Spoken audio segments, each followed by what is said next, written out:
Good evening, ladies and gentlemen. A little earlier than you're used to, and we are shifting time zones for the live chat with James here.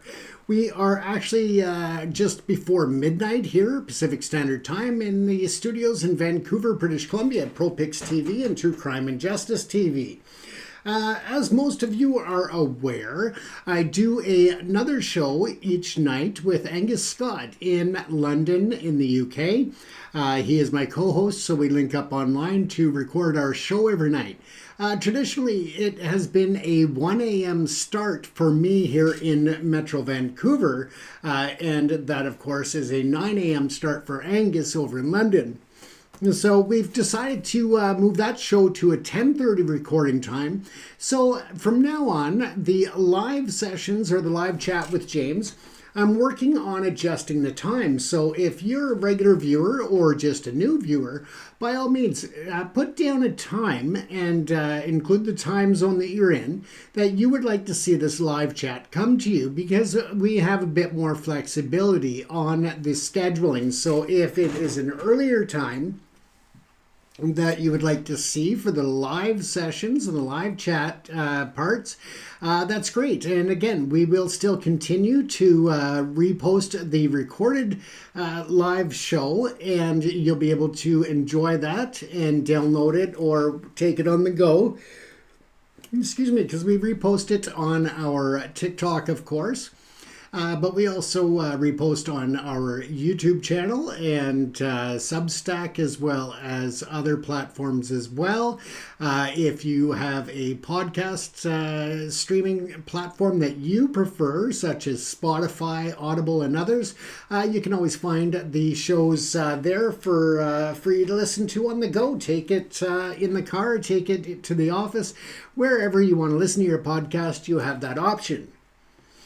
Tonight, I thought that we would talk a bit about the growing and morphing area of podcast and TV shows based on reality of true crime and justice. And this has always been a very interesting topic. People are very interested in crime, in criminality, and the people behind, excuse me.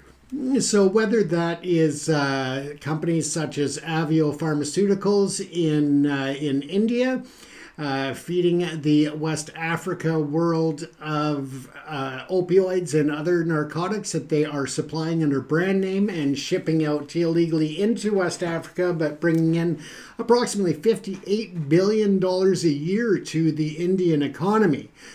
Through the sale of these illegal drugs that are being shipped as pharmaceuticals. From that to the Mendez stories to historical crime stories and different stories out of the current news. We cover a lot of different true crime and justice stories and a lot of information that you can find at truecrimeandjusticetv.com, or again, you can find it on our various platforms, and we cover stories from around the world, not just North America and Canada. So we cover a lot of stories, and we ask a lot of questions, such as why is Narendra Modi, the Prime Minister of India, allowing these pharmaceutical companies to be shipping illegal opioids around the world and bringing in, as I said, $58 billion. There is a great documentary that was just released by BBC I Investigates, and they talk with one of the corporate directors of Avio Pharmaceuticals in India. And he just basically comes right out and says he doesn't realize he's being interviewed. It's a hidden camera for the investigative journalist there. But comes right out and says, yeah, people know that these drugs are killing them, but they want to buy them. We are a business. We are in the business of making money. And it doesn't matter that people are dying. This is exactly what he said in this BBC documentary. So it's very worth watching. It's very interesting to see how corporate world and corporate greed is feeding still this frenzy of opioids around the world. And I just wanted to put my glasses on so I can read my notes here. And Vinod Sharma is the director of Avio, based in India. Again, they are one of the biggest suppliers of these illegal opioids that are making their way to West India. So places that like Ghana and such, and that they are feeding into the estimated 5 million people in West Africa with the addiction issues. And of course, we've seen the opioid crisis touching every part of the world, every corner of the globe, whether it's in Canada, the United States, whether it's in the United Kingdom, Japan, you name it, there is a pandemic of sorts, or at least an epidemic of opioid use and opioid overdoses. So hopefully we'll see the numbers trend in a downward spiral. But again, with companies such as these pharmaceutical giants that don't care about the lives of the people consuming their products, that is a major issue to be dealt with on the international stage. And why, as I said, is Narendra Modi allowing these pharmaceutical companies to operate these massive production facilities and export these illegal narcotics right under their noses? As I said, it's $58 billion a year they're making sending these drugs to West Africa. And with the price being so low for these opioid products and muscle relaxants and other things, of course, it's going to continue to feed the growing trend of addiction in these communities. And of course, it also is going to have a homegrown effect too, because there is going to be a lot of leakage of these narcotics that are being fabricated and made there in these, in these factories in India. You know that some of them are going to be stolen by employees. Some of them are going to make it out the door, and it wouldn't surprise me if the corporations are selling them into their own local community as well. Some of these products that this Avio Corporation is distributing combine the opioids with muscle relaxants, and they are such a danger and risk of overdose and other complex medical issues that come along with them, and side effects as well, that they've been banned in Europe. So again, it is a hugely dangerous game that India is playing in order to keep that $55 to $58 billion a year market going. Now, this is just looking at the volume that we're aware of. Of course, there's also the illicit trade of these precursors and other types of drugs and illegal substances that are making their way out of India to other parts of the globe as well. We know that even in the United States, Donald Trump has put Narendra Modi on notice, bringing to light the issue of fentanyl and other such products coming in from India, from Pakistan, from China, and it is a major issue still, and something that hasn't been reduced as much as we would like to see it. There's so many people that are losing their lives to the opioid crisis, and if you are a fan of True Crime and Justice TV, check out, we actually have a full series on the opioid crisis on the True Crime and Justice TV podcast, and on the truecrimeandjusticetv.com site. You can watch the whole series on the Sackler family, who was behind Purdue Pharmaceuticals, and how they leveraged the addiction and the substance abuse problem in America and really perpetuated the problem, growing it, expanding it, and just marketing the hell out of things such as the opioids that they were selling. And again, that contributed to a major downfall in many societies, whether that's in Los Angeles, in Oakland, New York, Boston, Buffalo, Detroit, Miami. It doesn't matter where you go. You're seeing the results of the opioid pandemic or epidemic, and of course the overdose crisis as well. And again, that is reaching all parts of the globe, whether it's Nigeria, whether it's Ghana, whether it is Russia, Ukraine, It doesn't matter where you are. There is a major problem with this flow of illegal narcotics and opioids that, again, factories are set up in India and they are selling packaged goods as if they are a legitimate pharmaceutical product to countries with less restrictions, including those in West Africa. So again, I implore people to reach out to their politicians and just keep that in mind, keep the pressure on, because once the pressure is reduced on the politicians, less action is taken. Now, of course, we know that Donald Trump in the United States is really pushing his narrative about the inflow of the different narcotics into the United States.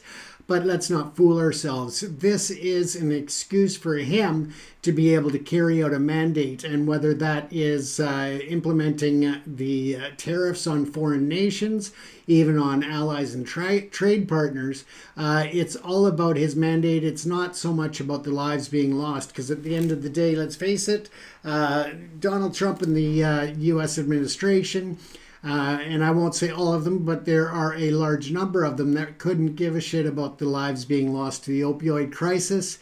They see it as a great talking point when it comes to raising political capital, we'll call it. And that is a shame that they are using the destruction of communities as a bargaining chip in international trade. And that is the reality of that. But yeah, when you look at the realm of true crime and justice, whether it is on the television, whether it's streaming, whether it's on podcasts, it is still a growing genre, and there are so many different people involved in producing content now that it really opened up the door to different perspectives and different viewpoints. And I think that's really interesting for people to learn from the past, learn about the future and what's happening in their communities, because you get those different viewpoints and different opinions that you may not have gotten before. And that's where we've grown so much from when, for example, I'm a little older. So when I was younger, we had, maybe half a dozen TV channels to choose from. And that was our media content. That was what we were able to consume in terms of the live media or pre-recorded media. Now you literally have millions of content creators out there putting content on YouTube, on TikTok, on Facebook, streaming it on Roku and all these different platforms. And then you have the podcasts. So it really expands the viewpoint, because I think that you could watch 6 different law documentaries or criminal documentaries on, say, the same criminal story. But you're going to get 6 totally different outcomes when you watch the final production. So I think that is really a valuable thing for everybody as consumers of content, to find the angles, to find the style of the hosts, of the producers, of the writers. And it really gives you that freedom of choice. And you get to learn a lot more, I think, about the world of crime. I think that it's always been fascinating for people, the psychology and I wouldn't say an entertainment value of criminals, but sometimes it is. I mean, you look at Bonnie and Clyde and how many movies have been done on their story. You look at Jesse James and, his crew of bandits, right through to Charles Manson, or maybe, just different people. I mean, you could go right through to President Trump and the criminality that he's involved in and been convicted of. People are always attracted to that type of content. And with the advent and the ability to create content so easily as opposed to in former years and former generations, I think there's still a lot of growth potential there. I don't see it fizzling out anytime soon, such as other genres might. So again, this has always been something where we are curious about other people's behavior. We are a social creature as humans, but we're also very curious, and we want to know what motivates people and to really try to understand what is the mindset of those people that commit such atrocities, or even financial crimes. And let's face it, I mean, dumb criminals are always entertaining as well. we always get entertainment factor out of people that try to break in through a chimney and get themselves stuck and have to call 911, or just different stupid crimes and criminals to that extent as well. So again, it's great. And if you have a favorite podcast or a favorite true crime show, by all means put it up in the comments section here. I'd love to hear what kind of shows that you enjoy on that genre, or if you don't, if you like other ones, by all means, throw whatever you want to discuss up in the comment section and be a part of the conversation. And don't be shy. This is an open space where everybody can communicate freely, as long as it's respectful. I always encourage you to be a part of the conversation, to be a part of the show, because that's what it's all about, especially at this late hour. You can't sleep, you're looking to just kind of decompress and unwind. This is another safe venue for you to jump in and chat with us. Now, in Canada, there is a prison that is notorious, and it is in Kingston, Ontario, called the Kingston Penitentiary.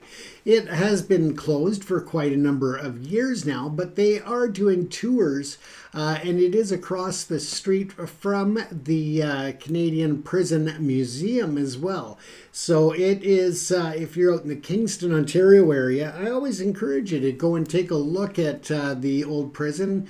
And that was the last prison in Canada to hang inmates for capital punishment in Canada. As we know, Canada is no longer a place that partakes in capital punishment, and that is, in my opinion, a good thing.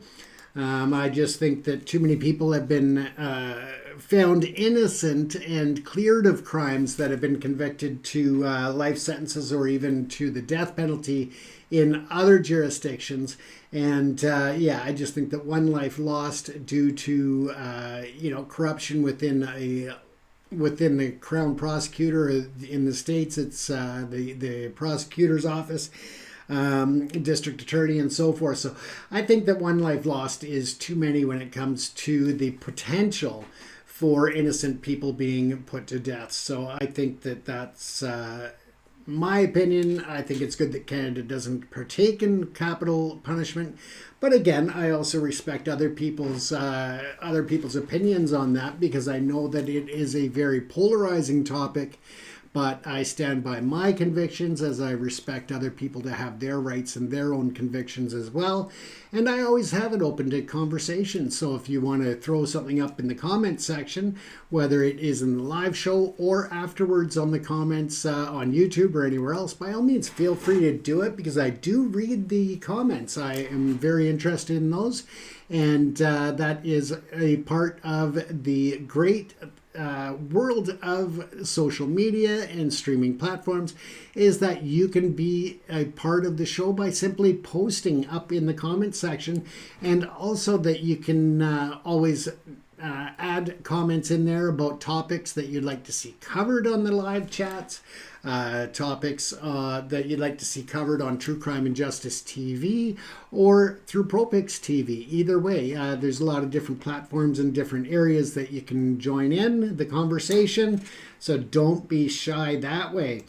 We're talking about different things, and the Menendez brothers are still waiting on decisions to come forward, whether or not they are going to be allowed to get a new sentencing or a new trial or any other variation thereof to shorten their sentences to see if they can get released. And it could be as short as an immediate release on the murders of their parents. Now, these convictions came in a time when there was not as much leeway or as much weight given to people who suffered abuse or claimed abuse, whether that was physical, sexual, or emotional. It just wasn't a defense back in that day that's widely accepted and understood from the psychological and psychiatric point that it is today. So the Menendez brothers do look like they will be getting paroled. And again, that could change. We know that with the change of administration in the United States, there has been a change in direction on how they are handling different criminal cases and different criminal procedures. So we'll have to watch and see how this plays out. But again, with all of the attention that the Menendez brothers have received over the last 6 months to a year, I think that it is very likely that they will see parole being offered, and that they will be released from custody sometime within the next 6 months, would be my guess. So you can look at that for what it is. And again, even Netflix and the major streaming networks, they are taking it a step further, not only the documentaries, but the docudramas, in acting out a lot of reenactments of a lot of crimes. And again, those shows have been picking up steam, whether it is on Arts and Entertainment on that television network, whether it's on the BBC in the UK and in Europe, France 24. There's just so many different channels now that are reaching out into the world of true crime, whether it's podcasting or on network television, and of course on all the different streaming platforms. So again, if you have a favorite show, by all means, let me know. Maybe I haven't heard of it and it's something that I would like to check out as well, because I am a fan. I create a lot of content when it comes to true crime, when it comes to justice, when it comes to historical events, corruption in law enforcement, all different angles. So again, if there's a show that you like to watch, or a network or whatever, yeah, by all means let me know, because I like to check them out. And I do watch shows and actually create content on criminals and criminal stories, crime stories from around the world. So I don't just focus on here in Canada. I don't just focus on the US. Another show that's coming out, or actually is now out on streaming and probably has been for a little bit, is called Under the Bridge. Now, this is a true-to-life account of the death of Rena Verk in Victoria, British Columbia, Canada, back in 1997, I believe it was, 97 or 98. And a group of youths lured this young girl to the area of Victoria, where, of course, Under the Bridge gives that away, that they took her to the river, and they ended up beating her and leaving her there. Several of the individuals went back and actually ensured that she was dead, held her underwater, and were involved in that death. And one of the convicted individuals in that case had been out on parole recently and was arrested. We don't know what the actual charges for the breach of parole conditions were that she was arrested on. But again, she has been rearrested in British Columbia and put back in, and they'll go through a hearing to look at the breach of her parole conditions. And again, that was a great docu-series that was done by I believe it's on Hulu, or it might be, it's on one of the streaming services anyway. It's called Under the Bridge, so check it out. It's worth a watch. In full disclosure, I am actually in a couple of the scenes in that show, and you can check that out. It is just the way of the world that we always want to know more about others, whether it's celebrities in television, sports celebrities, but also, unfortunately, we're always curious about criminal celebrities. And at that point, of course, some of the criminals out there are doing it for notoriety, and that is the sad reality of the human species, is that some people get off on being famous in a very negative way, but it gives them the attention that they crave and that they seek. So, welcome, Scott Sauce, Scammers Be Careful, Maurice Seafried, welcome everybody, Harvey Brar. If you have anything that you want to talk about in the live chat, by all means, throw it up on the comment section and we can discuss it. The theme of the night is the increase in content and interest, growing interest in the true crime and justice genre of both podcasting as well as television, motion pictures, documentaries, and so forth. So again, feel free to share your favorite shows with us. It doesn't have to necessarily be in that genre. You can share anything you like. But again, even with you look at shows such as that are drama series, such as Law and Order, and of course the 150 different spin-offs from that. And although they are they are drama TV series and scripted, there is some loose connection to the headlines and to real life stories. So a lot of times the writers for Law and Order will take stories from the headlines and incorporate that into the story, so that they are not naming names, they are not they leave it open to creative embellishments and changes. But again, they can be loosely based on things that are taken from the headlines and true stories. So again, even the the scripted series such as Law and Order take from the headlines to look at that. So in a way, people are enjoying it from an entertainment point of view, while also being a bit less directly watching the true life stuff. So it's kind of that in between that medium for people who are watching. Welcome Irish Belfast. Welcome Connie. Irish Belfast. There you go. I've never been to Ireland, but my ancestors are from there. So yeah, definitely want to get there at some point in this lifetime.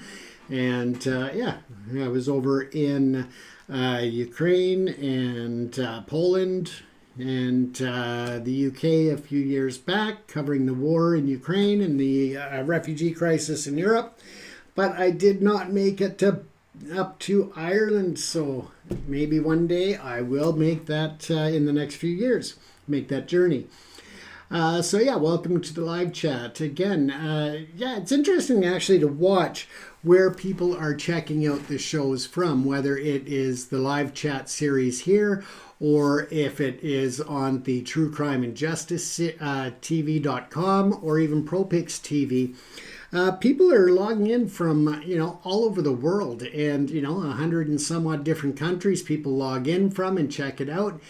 So that's really cool. And I think that another benefit to it is, and the growth, I think, also is the ability for people to use online translation in real time. So whether that's on YouTube or through Vimeo and other platforms where they can get the subtitles, or even, some of the very advanced ones can actually do the what do you call it there? The captions as the show airs for live shows as well. But also can do the translation and voiceover or dubbing in different languages now as well with the advent of AI. Of course, the worry with that is that the AI is not perfect. It is far from perfect, so you get a lot of errors. But I think sometimes it adds to the amusement of watching a foreign show, because of the translation sometimes makes it quite funny. While other times the translation can just be bizarre or make no sense. So again, it's technology, and it's evolving at such a rapid pace that it also brings with it a lot of online crime and crypto crime and all of that as well. So it again comes full circle, because then it brings back to more content about these criminals, and whether it is the crypto king that ripped off billions of dollars from people, or whether or not it is, the different Wikipedia stories of the founder there, and just so many different things when it comes to crime TV that it's really cool. But again, if you have certain topics that you would like to see covered or actually isolated events, you're welcome to put a comment in our comment section. And we will look at doing a documentary or an episode on that within the realm of true crime and justice on the truecrimeandjustice.com platform, whether it's through the site, a video, or through our podcast. We always like to include ideas from the audience because that brings you in as a part of the show, because we appreciate you watching. And we want to bring content that's of interest to you, but also to really develop that relationship with our audience. We want to talk to people. We want to know about you. We want to know where you're logging in from, or, just, where it is that you found our different streaming programs, whether it's the lives or our content, our pre-recorded content that you found. By all means, always share it with us if you want. You're always welcome to. We love to know where you are geographically. We love to know what topics are of interest to you and bring that to you, so don't be shy that way. Other than that, folks, that has been another night of live chat with James. It's a bit short tonight. We didn't really get a lot of comments from the viewers, but again, if you have comments, by all means, share them below in the comment section.